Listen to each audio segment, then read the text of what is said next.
ना डांबर डाला है नापना अरे है। लेकिन अगर आपको देखना ही है तो साइड में देखिए ना, यहाँ देखिए। वो मैं देख लूंगा, मुझे कहाँ देखना है। ए तू खंड रे, अरे कितनी मेहनत से ये रोड बना, आप इसे खराब नहीं कर सकते। तूने कितना खराब काम किया है ना, वही चेक। ए तू खंड ना रे। नहीं भैया, एक काम करो, बड़ा सा खड्डा खोदो और मुझे उसके अंदर ठूस के गाड़ दो और वहाँ लिख दो डांबर से, सचिन टिचकुले रोड बनाते बनाते शहीद हो गए। लिखो। वो तो बहुत पहले करना चाहिए था, देश तो बच जाता। कहना मैडम देखिए, ये रोड के बीच में बजरी और रोड़ी दोनों दिखाई नहीं दे रही है। अरे आप ध्यान से देखोगे तो दिखाई देगा ना। उसके लिए दूरबीन लेना पड़ेगा। अरे मैंने कसम से अंदर डाली है। नहीं हो सकता है सब जमीन के अंदर धस गया हो। साले कितनी बार बोला था रोड रोलर ज्यादा मत चला, धप गया ना मसाला। कसम से मैंने डाली है। ये देखिए मैडम, ये टारकोल के नीचे सिर्फ मिट्टी मिट्टी भरी। बड़े शर्म की बात है, आपने निरीक्षण नहीं किया जब वो काम कर रहा था? इसी तरह देश की सड़कें खराब बनती है। घिन आती है मुझे। बारिश का एक झपटा भी आया ना, ये सारी सड़कें नदियां बन जाएंगी। मैं ये बर्दाश्त नहीं करूंगी। इस कॉन्ट्रैक्टर को जो भी काम दिया है वो बंद होना चाहिए। गनपुले मैडम, मेरी बात सुनिए। मेरे वर्करों का क्या होगा, मेरे बिल का क्या होगा, मेरे टैक्स का क्या होगा? मैडम ये सब नहीं चलेगा। इस तरह की धोखेबाजी बंद करनी पड़ेगी। जाके ये सब किसी गधे को सुनाना। वही कर रही हूँ। बहुत घमंडी होगी है तू। जबान संभाल के बात करो। तू मुझे नहीं जानती है, टपोरी हूँ मैं। मेरे पास खोने के लिए कुछ नहीं है। मेरे लिए तो आसमान छत है और जमीन घर है। याद रखना, जली को टिचकुले कहते हैं और बुझी को गणपुले कहते हैं। तू कोई भी होगा, टिचकुले या पिचकुले, मुझे कोई फर्क नहीं पड़ता। मैडम आप रहने दीजिए ना, लफंगे के मुंह मत लगे। ए, चल गाड़ी जाओ दे चल। जीजू बीजू घर पे चल। तो मैं भी देखता हूँ यहाँ से घर कैसे जाते हैं। चले। ए रंगीला, पहले आप लेटो, मैं देखना चाहता हूँ। आजा। पहले आप लेटो। लाओ मेरे पे गाड़ी। आओ। हाँ? गाड़ी बैक करके ले गए। अरे रंगीला, क्या करेंगे? ये ना घर की चाबी टेबल पर पड़ी है, जब ऑफिस जाओगी तो लेती जाना। चलो हाँ। ऑलरेडी लेट है हम लोग। चल रहे फटाफट चलो।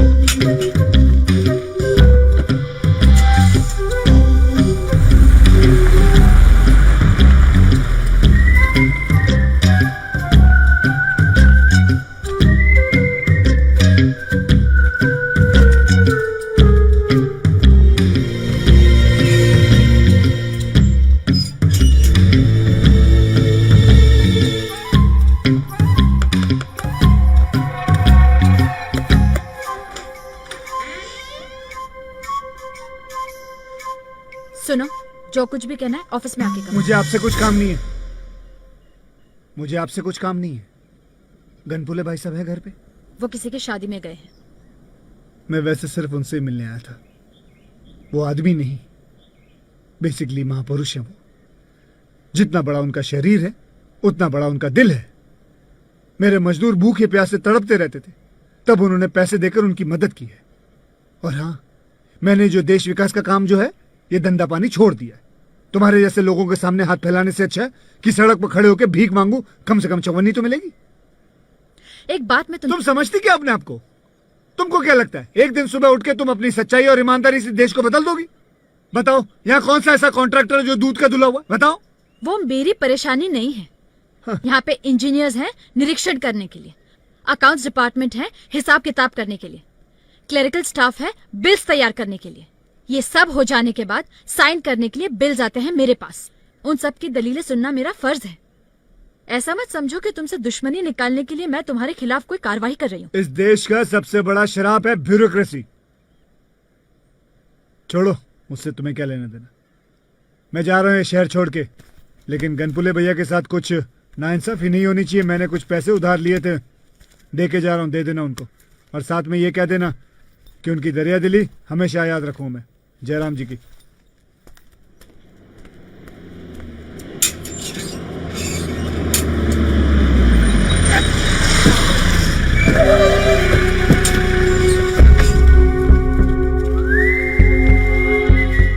विजिलेंस डिपार्टमेंट, आपके हाथ में जो नोट है उनके नंबर है हमारे पास।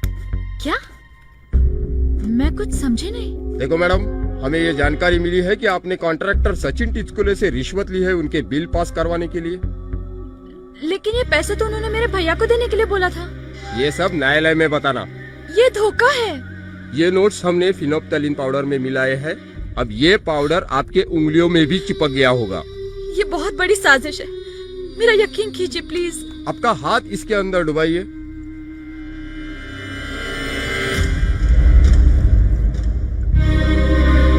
सॉरी मैडम, हमें आपको गिरफ्तार करना होगा। अरेस्टर। म्युनिसिपल कमिश्नर रिश्वत लेने के जुर्म में गिरफ्तार। गहना गनपुले के घर में पुलिस आई। एक जबरदस्त खुशखबरी लाया हूँ। अब किसको छेड़ के आया साले? नहीं नहीं नहीं नहीं, एकदम फाड़ू। पता है, आप सुनोगे तो ही गिर बता। जाओगे। वो म्युनिसिपल कमिश्नर है ना, हाँ। उसने आत्महत्या कर ली। बहू अस्पताल में आखिरी सांसें गिन रही है। डॉक्टर ने बोला अब उसका बाप भी उसको नहीं बचा सकता।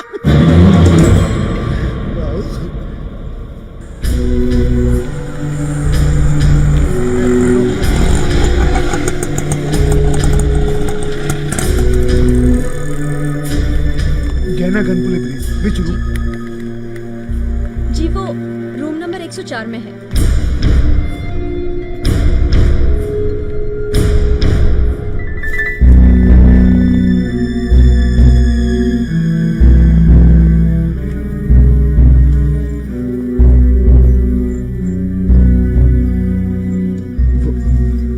जी गहना कैसी है? जी वो अब खतरे से बाहर है। ओके।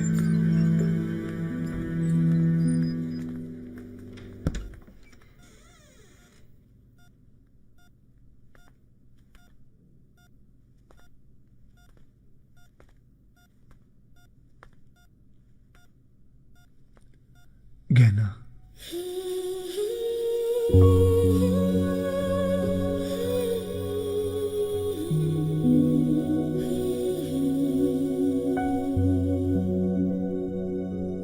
मैंने कभी सोचा नहीं था कि बात इस हद तक पहुंच जाएगी। मैं तुमसे माफी मांगने के लिए नहीं आया हूं, क्योंकि मैं जानता हूं जो गुनाह मैंने किया वो माफी के लायक ही नहीं है। कुछ पल के लिए अंधा हो गया था मैं, पर यह सब करके जो ठेस तुमने मुझे पहुंचाई है उससे बड़ी सजा और क्या हो सकती है? पता, तुमसे अलग होने के बाद अभी तक जिंदगी में कुछ बन नहीं सका, और कुछ सालों के बाद जब हम मिले तो वो भी किस हालात में। सच बताओ तो तुमसे मिलने के बाद मैं अपने आप को बहुत छोटा महसूस करने लगा हूं। कॉलेज के उस हादसे के बाद मुझे कॉलेज से निकाल दिया गया। अपने परिवार वालों के लिए नासूर बन गया था मैं। उसके बाद कुछ समय के लिए मैंने ये शहर छोड़ दिया और मुंबई जाके भटकने लगा। सोचा कुछ बन जाऊंगा तो फिर वापस आऊंगा, लेकिन बन नहीं सका, क्योंकि सही रास्ते पर चल रहा था मैं। आखिर में किसी भले आदमी ने देखा कि मैं भूखा प्यासा बेहोश होकर फुटपाथ पे पड़ा हूं, तो उसने कहा, बेटे तू बहुत सीधा है, तेरा कुछ नहीं हो सकता, तू गांव जा। उसके बाद मैंने तय कर लिया कि सही रास्ते पे चल के जिंदगी में मुसीबतों के अलावा और कुछ नहीं मिलने वाला मुझे। इसलिए मैं धोखेबाज बना, फरेब करने लगा, लेकिन उसमें भी मुझे नाकामयाबी ही मिली। जज के सामने सच बोल दूंगा कि मैंने तुम्हारे साथ धोखा किया है। एक वक्त था जब मैं तुम्हारे प्यार में था। रोज सुबह खुशी खुशी उठता था कि आज मैं तुम्हें मिलूंगा। इतना ही नहीं, हमारे जुदा होने के बाद भी तुम्हारा चेहरा कभी भी मेरी आंखों के सामने से नहीं हटा। मैं जो ऊपर से दिख रहा हूं वो सिर्फ एक दिखावा है। आज भी मैं अंदर से वही पुराना ईमानदार सचिन हूं। और भी बहुत कुछ कहना है, पर उसका कोई मतलब नहीं बनता।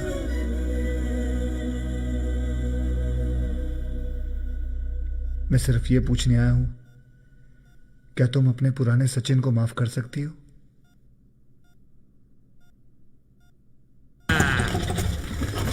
भाव किधर है तू? तुम्हारा फोन भी ऑफ बता रहा है। तो क्या करूं?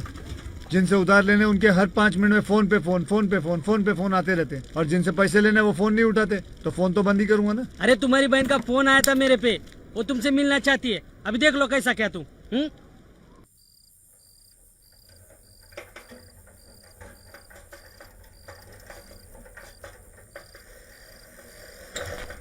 मैडम है? साहब आप कौन? बोलिए, उनका भाई आया है। साहब घर पर तो कोई नहीं है। मैडम और साहब दोनों किसी शादी में गए हुए हैं। कब तक लौटेंगे? देर से लौटेंगे। ठीक है। अच्छा, कह देना उनका भाई आया था। ठीक है? जी ठीक है।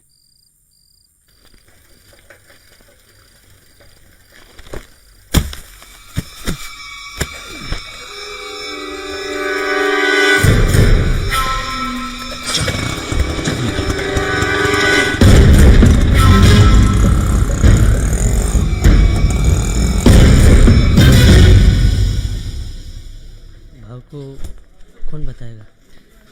तू बताएगा? नहीं, मैं नहीं बोल सकता। आगे तू बता। भाऊ, किधर थे आप? हम कब से ढूंढ रहे थे आपको। क्यों, क्या हुआ? बारामती क्या हुआ था? थोड़े पैसे मिलने वाले थे वहां से, वो लाने गया था। क्यों, क्या हुआ? तुम लोगों के मुंह क्यों लटके हुए?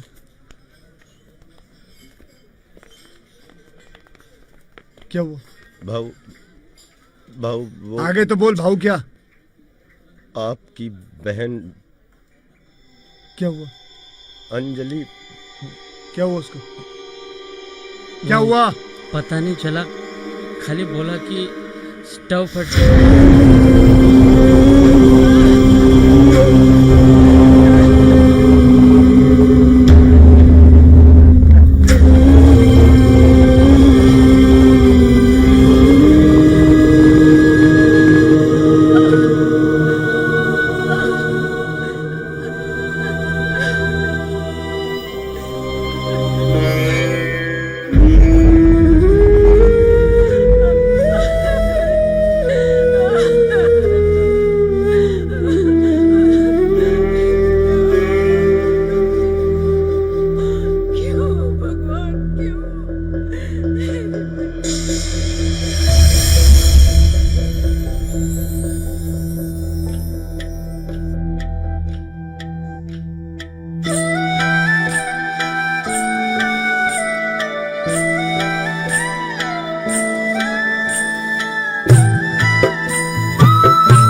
कम सचिन, ये आजाद भगत है और ये है सचिन। तुम इनको कैसे जानती हो? हमारी मुलाकात कुछ दिनों पहले ही हुई। ये चोर है, मैं जानता हूँ। ये मेरी बहन के ससुराल से कुछ चोरी करके भाग रहा था, मैंने इसे देखा था। ये तुम्हें ठग लेगा। खड़ा हो यहाँ से, खड़ा हो। सचिन, मैं जानता हूँ इसके बारे में। कुछ गलतफहमी हो गई है इनके बारे में। तुमने जो देखा वो सही है, लेकिन ये चोर नहीं है। नीरा नदी के पुल हादसे का ये भी शिकार बना है, जो तुम्हारे बड़े भाई और जीजाओ ने बनाया था।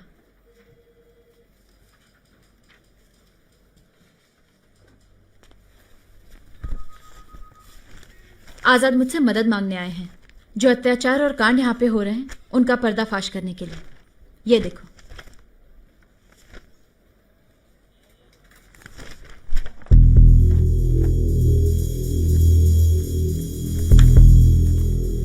ये सब तुम्हें कहाँ मिला?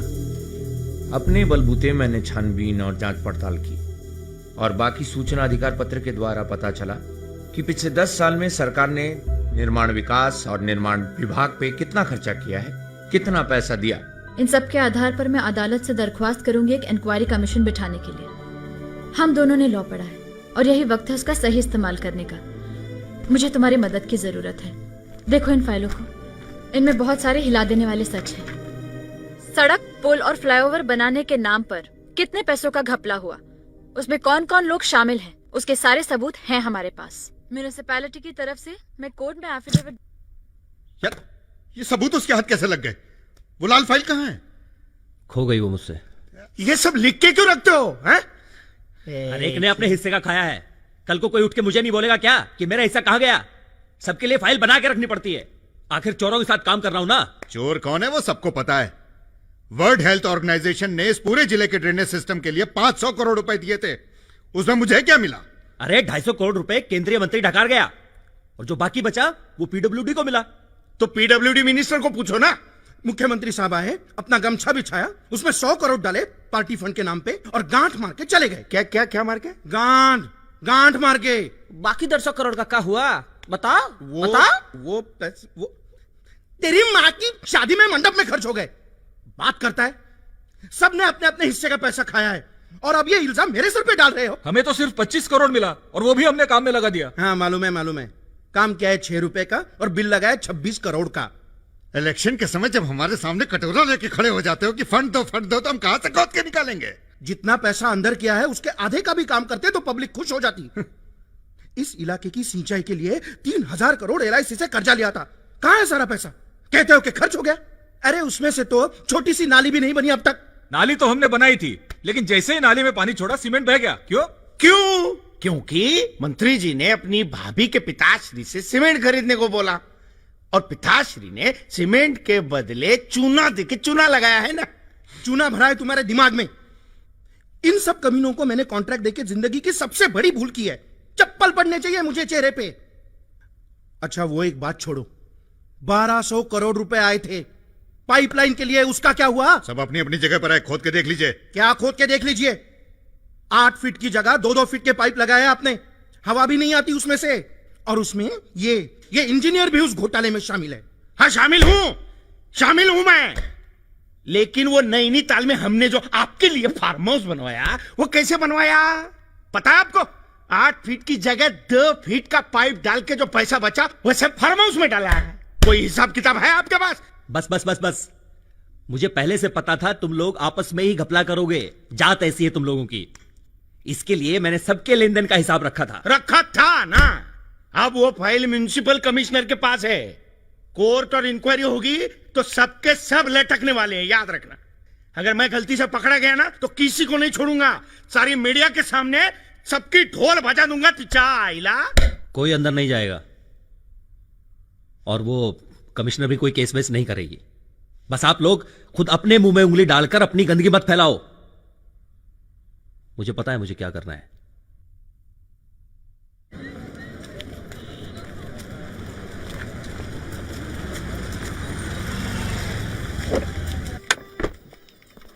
Good morning madam. ये है मैडम और ये मिस्टर देशमुख हैं। आज से आपकी कुर्सी ये संभालेंगे। लेकिन मुझे तो किसी ने नहीं बताया इस बारे में। मुझे कुछ नहीं मालूम। ये मेरा अपॉइंटमेंट लेटर है। आपका तबादला हो गया मैडम। पता नहीं कहां आपके घर पे लेटर आ जाएगा। Happy send out. अगर सच खुल गया तो बहुत से बड़े बड़े नाम बाहर आ जाएंगे, इसीलिए उन्होंने मेरा ट्रांसफर करवा दिया। नया कमिश्नर आपकी कोई मदद नहीं करेगा क्योंकि वो उनका आदमी है। मुझे किसी की मदद की जरूरत नहीं है। मैंने केस दर्ज किया हुआ है। सोमवार सुबह जज के सामने सारे सबूत होंगे और बड़ी बड़ी हस्तियां सलाखों के पीछे होगी। मेरे पास उनका पूरा रिकॉर्ड है। सच्चाई और इंसाफ अभी भी इस देश में मौजूद है, लेकिन वो नहीं है। ये सोचकर तुमने अपनी जिंदगी के रास्ते बदल दिए। पर अब इस सचिन को एक मौका है अपने आप को सुधारने का। तुम्हें आजाद का साथ देना होगा।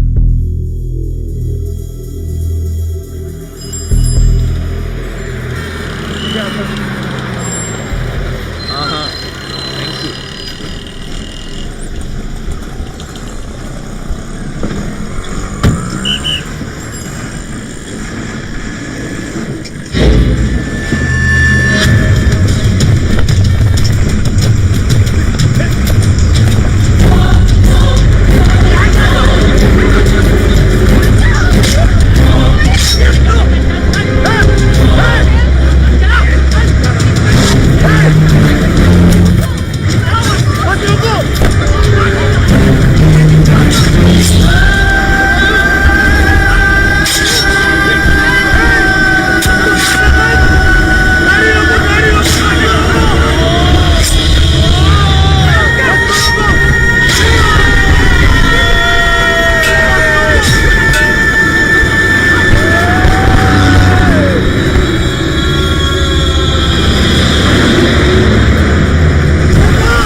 सबूत मेरे घर में पड़े हैं, उनके हाथ नहीं लगने चाहिए। उसकी तुम फिक्र मत करो। सबूत को कोर्ट तक सही सलामत पहुंचाना जरूरी है। तुम्हें करना होगा, लोगों के लिए और तुम्हारे लिए भी। कुछ बातें हैं जो बाद में बताने के लिए मैं शायद जिंदा नहीं बचूंगा। सबूत की खोज में मैं तुम्हारी बहन के घर गया था। याद है वो रात जब तुमने मुझे देखा था? अरे नहीं सर, आप लीजिए, मैं तो बहुत कम लेता हूँ। के लिए बनाओ आप भी लग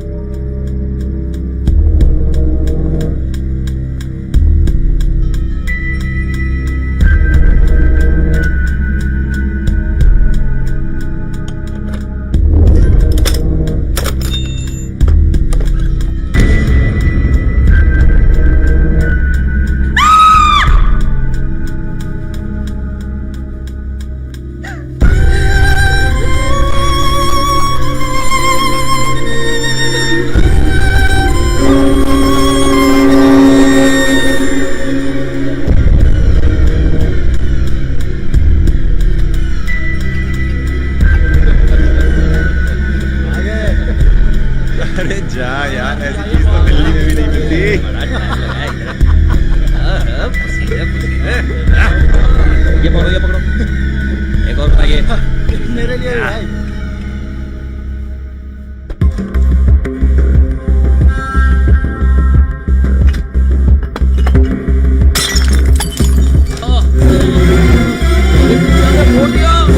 क्या हुआ?